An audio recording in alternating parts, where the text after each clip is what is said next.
Om Ajnanatimirandhasya Jnananjanishalaakaya Chakshurunmilitam Yena Tasmai Shri Gurave Namaha Nama Om Vishnupadaya Krishna Presthaya Bhutale Srimate Bhaktivedanta Swaminiti Namine Namaste Saraswate Deve Gauravani Pracharine Nirvishesha Shunyavadi Paschatya Deshatarine Jaya Shri Krishna Chaitanya Prabhu Nityananda Shri Advaita Gadadhara Srivasadi Gaura Bhakta Vrinda Hare Krishna Krishna Krishna Hare Hare Hare Rama Rama Rama Hare Hare Om Namo Bhagavate Vasudevaya Narayanam Namaskritya Naram Chaiva Narottamam Devim Saraswatim Vyasam Tato Jayam Mudirayet.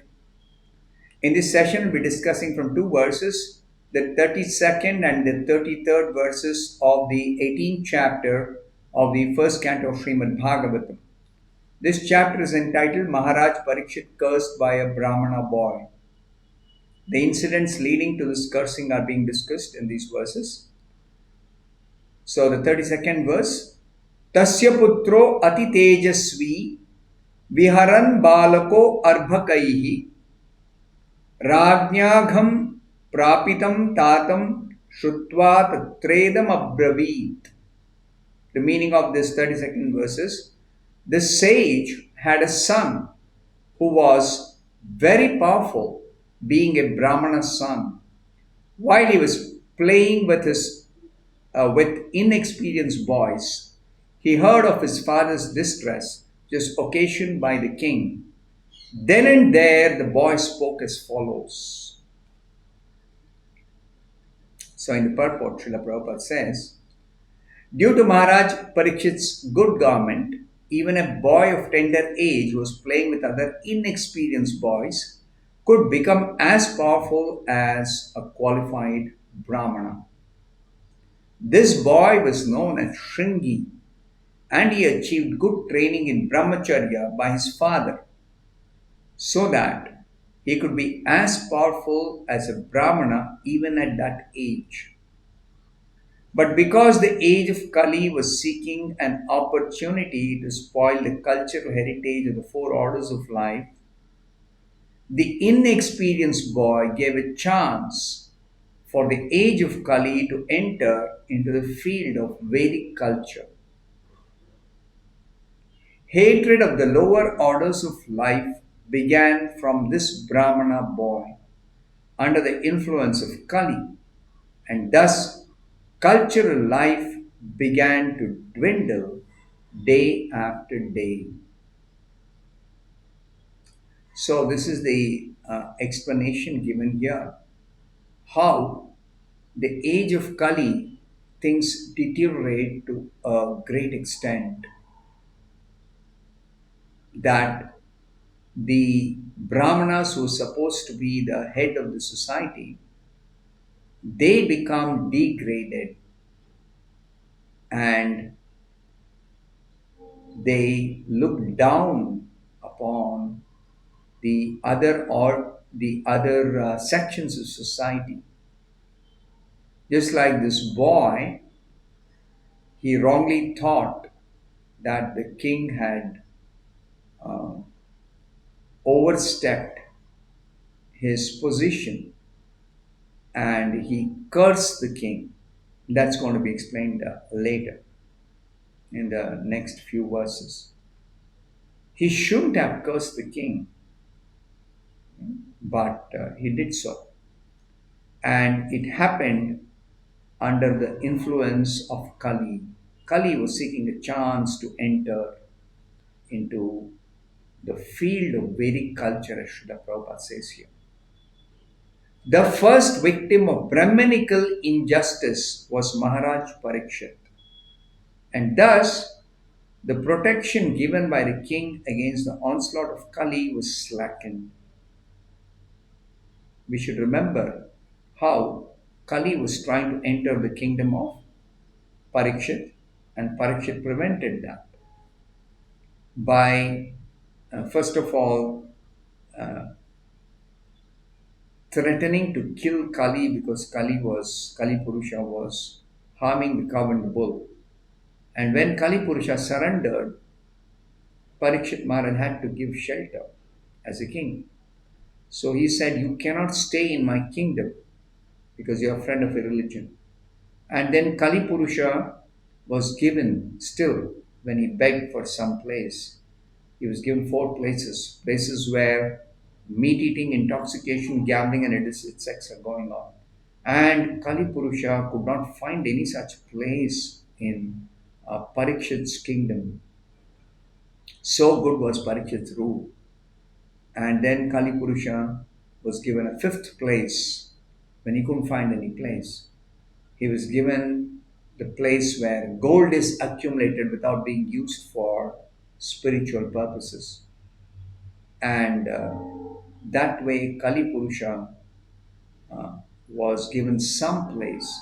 But even then, Parikshit protected the citizens by engaging their stored up wealth, stored up gold in Sankirtan Yajna.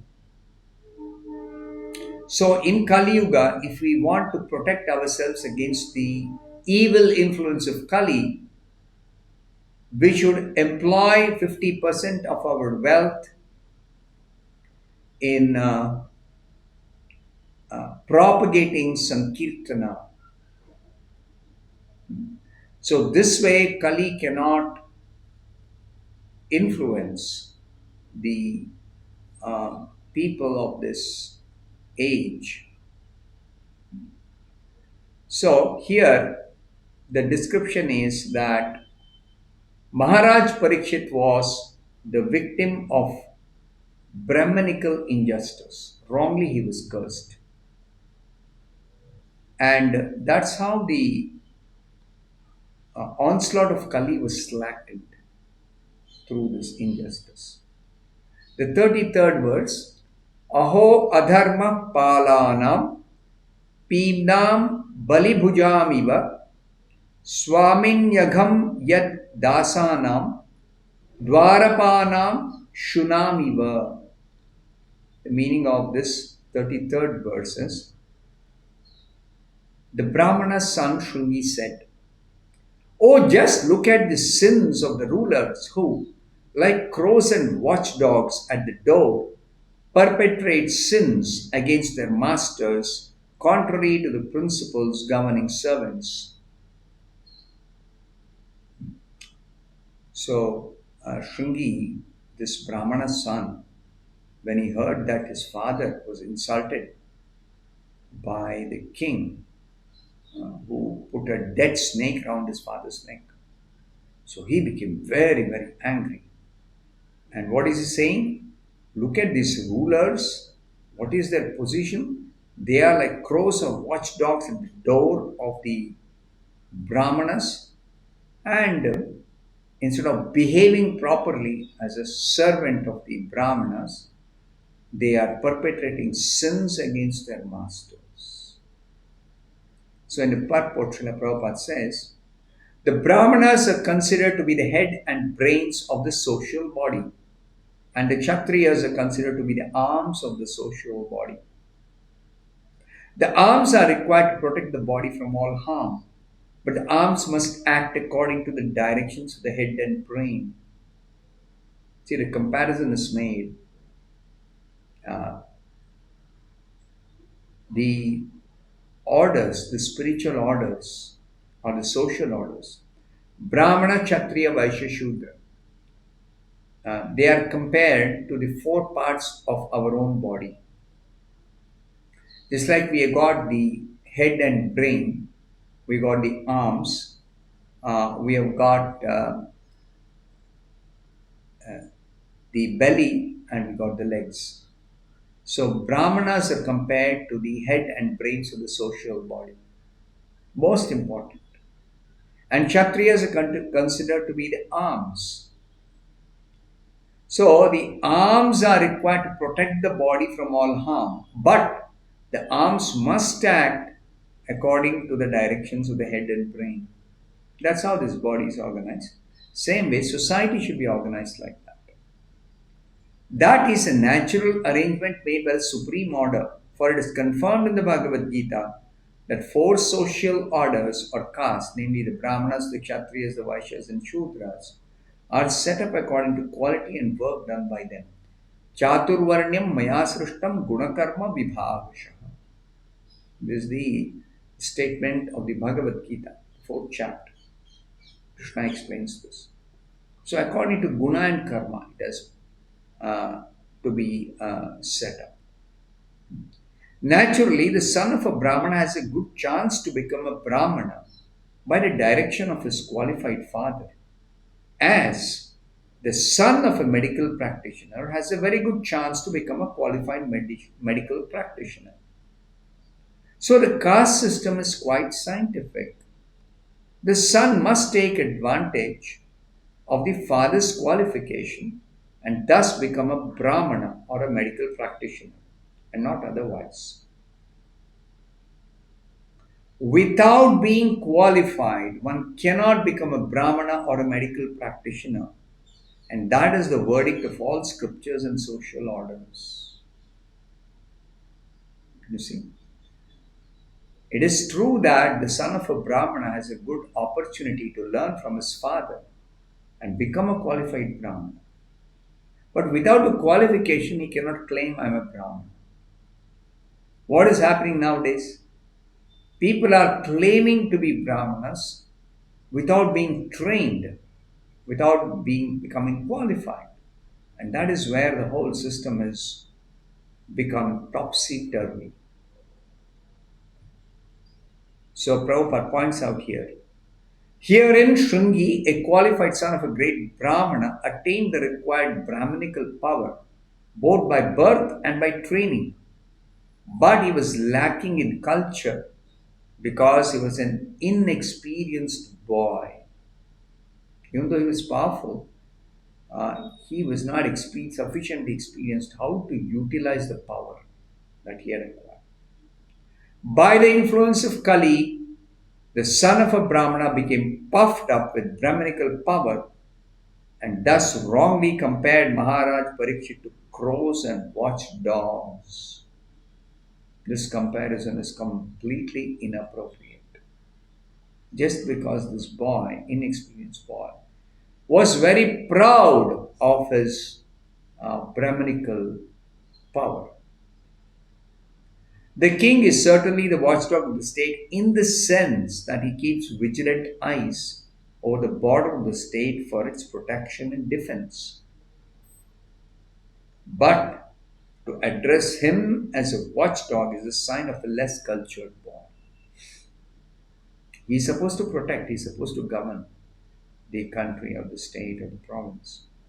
But he cannot be treated like a low-class servant, the way Shringi is thinking that the king has become an upstart. Thus, the downfall of the Brahmanical powers began as they gave importance to birthright without culture. If a Brahmana is uncultured, then he may wrongly claim to be a Brahmana simply by birthright. I am born in a Brahmana family, therefore I should be treated as a Brahmana. But what about your culture? What about your education? What about your training? What about your qualification? What about your experience? All these are important factors. The downfall of the Brahmana caste began in the age of Kali. According to scriptures, 5,000 years back Kali Yuga began, and that is when unqualified people started claiming this because of birthright, that we are Brahmanas, we should be respected as Brahmanas by all the others. Whereas the others are observing these Brahmanas are not qualified and they are wrongly claiming to be Brahmanas. So they started losing respect. And that is when everything became topsy-turvy. Since Brahmanas are the heads of the social order, all other orders of society also began to deteriorate. The Brahmana should give directions to the other orders of society, the Kshatriyas, the Vaishyas, and Shudras. But Brahmanas themselves are not qualified. How can they give directions, proper directions to the other orders? So the other orders also start deteriorating. This beginning of Brahmanical deterioration was highly deplored by the father of Shringi, as we will find. So, what is Shringi's father's reaction that we'll see in the next few verses? I'll stop here. Thank you. Hare Krishna.